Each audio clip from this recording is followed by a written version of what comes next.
Presidenti Jumhuri Tajikistan Muhtaram Imam Ali Rahman.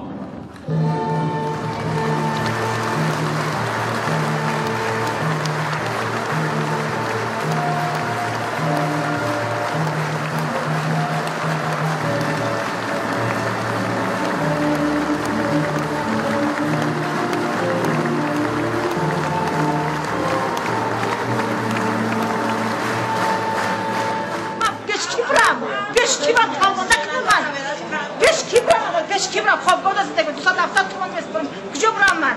3 جا رفتم کار کنی کار کنی من قبول نکرده درکته کار من برام شاید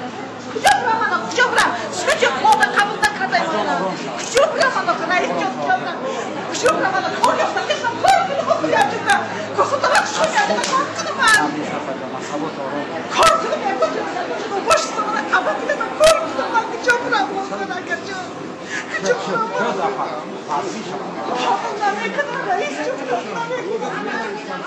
نخواهد میورا نمیشید یک بگذار دودای سرنام خوردم ماهوش سی ماهش ما پیشترده دادن دیگه اوزمون گذاشتم اون مهلت داده اختی گرفتن سی ماه پیشتر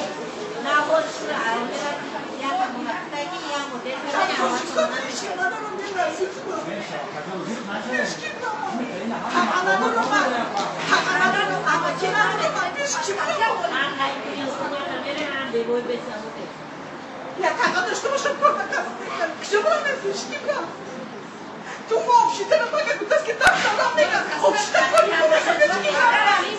میگه که با خویشیختانه اینا اگر هم با خویشیخته باشم ترکیدیا میکنه اینا محترم نماینده حکومت اینا یک دفسی دینی ما که ما از زنه که با های همین میرسیم عریضه تا نمیشته؟ مریضه ما مجبورم کدیداتوری سرم статья, как ты уволить, на анализе, так и статья, как ты уволить. زتا اونا را یافته نرزده تایید کنشن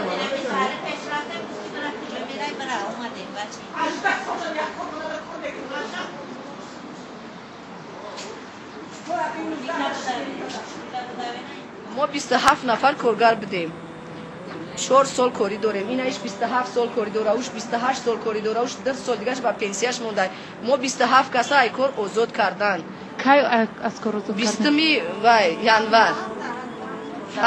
سببش در چه سبب در آن است که ما در وقتی که قالینبافی نویای فردوسی شد ما را همچون نماینده زنهای خانشین بردند ما گویا که در زنهای خانشین در اونجا خدمت کردیم حکومت اومد وایدلایف گفت که یا چی کارن گفت که زنکای خانشینن ما دعوت کردیم با کار تامین کردیم با ما را ایمیل گفتن که گپ زدم من گپ زدم گفتم رحمت با پرزیدنت رحمت با وایدلایف که ما را دامی کار کرد با مردم دروغ گفتن در کار نیست اگر نه که ما در حکومت سری کمپینا ما در خدمت میرسوندیم بعد یابت وایدا میرفتیم قالینبافی در همین جا ما را خیر یک چی شد چخل میگن یا ریسک شد وایدلایف ما را $100 پدرکه داد اینا ما گپ زدم با یادتون باشه انا ما اومدیم اینجا 20 میشه لنگریه و طلب کرد 20 میشه معاون رئیس نویای فردوسی 150 میشه کریمووا زلفیه رو بریم ما میگیم که نمیتیم کریمووا میگه که ایو این قصد $300 طلب کردن ما 150 این همی کار کششید ما میماز یا پلوس دا گفتیم رئیس قرض کردید که شما مرا وای ما آبرو ما ریزوندین مرا بردین در آزیا پلوس شرمنده کردین این وای کردین مرا هم مرا کار آزاد کرد با زحمی ما عریضه دادیم کار کردیم مانیتورینگ شد رفت کامپیوتر را پراویرکا کرد خاک کامپیوتری نماید چه کامپیوتر 3 بار در ما حکومت کشود میگم که ما در کارم نیستم سوسرا بودنیچا چون که رئیس 4 سال کار کرد در حکومت یا بار در کامپیوتر یگان کس روی نکرد بعد جال بی ما مانیتورینگ کرد ما را ابیشت کرد گفت که دختر رو 3 کسان خوب تون بگم میگیرم تون مردم هم با امید بود اینا 27 کس ای کار آزاد کرد اینا پاپشی نداره است بودکش مرده اینا گپ بزنه تو نه بره سنیم وعده کنه سه ماش تیالیت کنه کوچه در پرتم بو با خطی سیونه چند جو میری تو نوای نگاه میکنه خیلی میگه تاجو سولش نبره دام میگه من میرم دام میکیرم نه که چی میخورونه مرا میپشونه اکادوم با خسته خمود میگه که جایی که میره جال میگه هیچ بعدا تو نمیرسم من رئیس نویایم من 2000 احوالی را вай када метонам амит 24 каса наметонам каси жалм кад мониторингша нишонаш битен ина хели кардестаст монитор да неожиданно 4 кас кати камера рафтан розбести як тасаввул борон кардим ман бошу метарсам хонама мегиран чиме бикам пирурус монда хичай дараш бир омадан метарсам آیا این مسلمانی است؟ бой нака ганда бошам ягон пис минавид жалоб надорам ягон кампирон тамон жалоб надорем мешид ки мора виговар медода канал ҳамаш инвалидност доранд ира да мо просто айқад ира нагирифтем ки дому проблема справка додага ки нуждается пастарон врач мета главврач мета какие ҳамё на самом деле нуждается ана ино мега шумо хеле одам гирифтем у хеле одам гирифта ама одаме ки дами соа кор накарда уша намефаҳмад ҳамара гирифтем куча партидем ҳами корхона урами шуба пашти 99%иш бевау бечорае ина бачаҳомона россияро юкнем дига намебиям ва ёшон гуфтестан ки накунем ки яки бо ягон пурту ваши работа ничего уже все идите документация хабар мегирем я дафтар ҳафтаи замуду бовай дорем ягон пенсионер ягонаст рижаши дорем инаме озарама рижаша пенса биё мегирем ранги радни уже ма чанд сода ранги чама ёфтем اگر دلیسبه پسترای سامان تو میام باشه نه دکمنتای من پیش همه چی کردن قبول نکردن 2 روز موندگی را دیر آوردی گفتن دکمنتی در دست ما در اومدیم پیشون در اومدیم مجبورن در اومدیم منم تا دلمو داد است ozmun darah shona dodand چند سال وای ozmun darah ندادن داشت اینا دولت دفتر اصلا من 28 سال شد کاری دولت میکنه تو روش کسات شگر 18 نیم سال شد اینه کاری چی کار نزدیکی ما سوز پومشتا ایرسی تلفن میکنه как ты там میگه давай приезжай ко мне бо дил мна мешасти сола я тиша همون کامپیوترایی که نگاه میکرده اینا میدونن دختر اولگا میخایلونا ولی چجور باید رفتگی دیرجینسکی آدرس پادرس خالش اونازن مالادیس بخرو خالقی اورو همینجا 3 سال باز تلفن میکنه بیو میگه چون تی ترسیدیش میگه گالوتنی خیلی مدام نمیزنم روز تو میگه بیو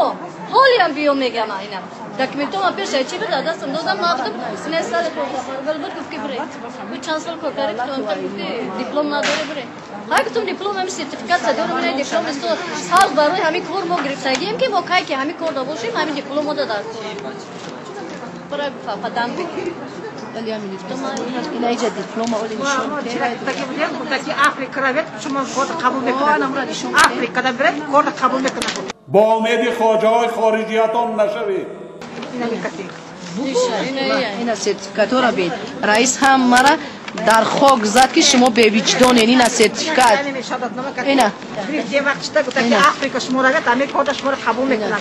به هیچ قبول نکنند آفریقا شما را بید همه کار شما را قبول میکنند به هیچ قبول نکنند با امید خواجه های خارجیتان نشوید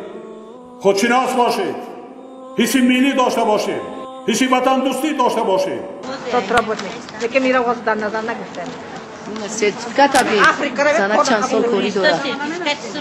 سرتیفیکات خوندگی بودیم اینا چند تا سرتیفیکات همه سال ما کار کردگیم تروداوی ما سیاه خطی ننوشتیم خواهرجان برای چی ما را با سیاه کردن همی خیل کردن ما 18 نیم سال ما نمیدونیم اخی اینا پیرا ایما را بپسین اینا اینا کار بگیرین ابوشا اینا نشون بده نشون بده نه برای من اسمنجی تقریبا اختصاص به همین کاریم نه تمام کرده همین مونا که گرفتن و رفتگی بندگی نیستن گرفتن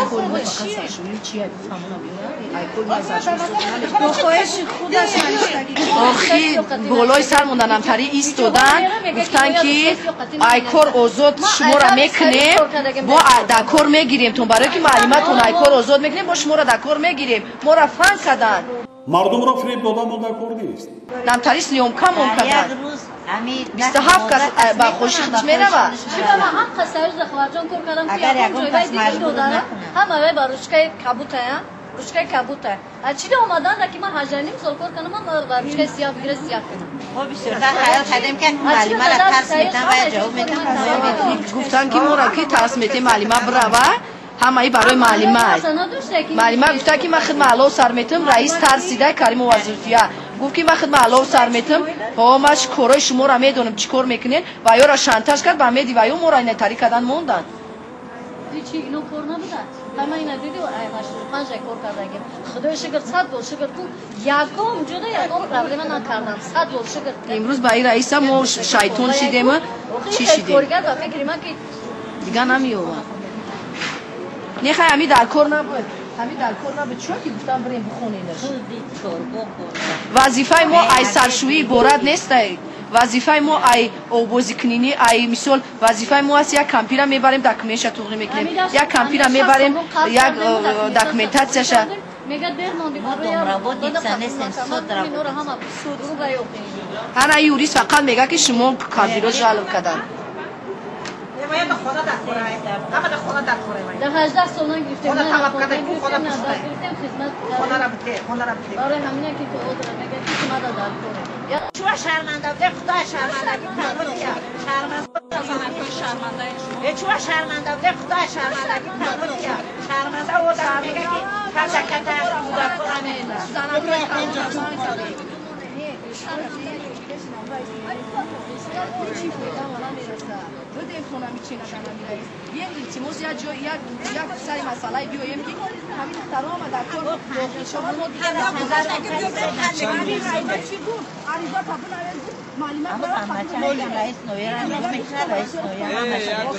داریم بعد مرامت در کجای میریم میگه ای پیش ایشان گذاشتیم ببینیم اومد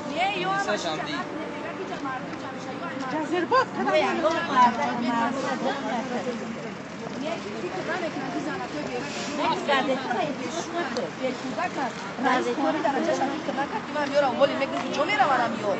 من مادر دارم من فکر نکردم من خواهر دارم من التماس کردم که بخشش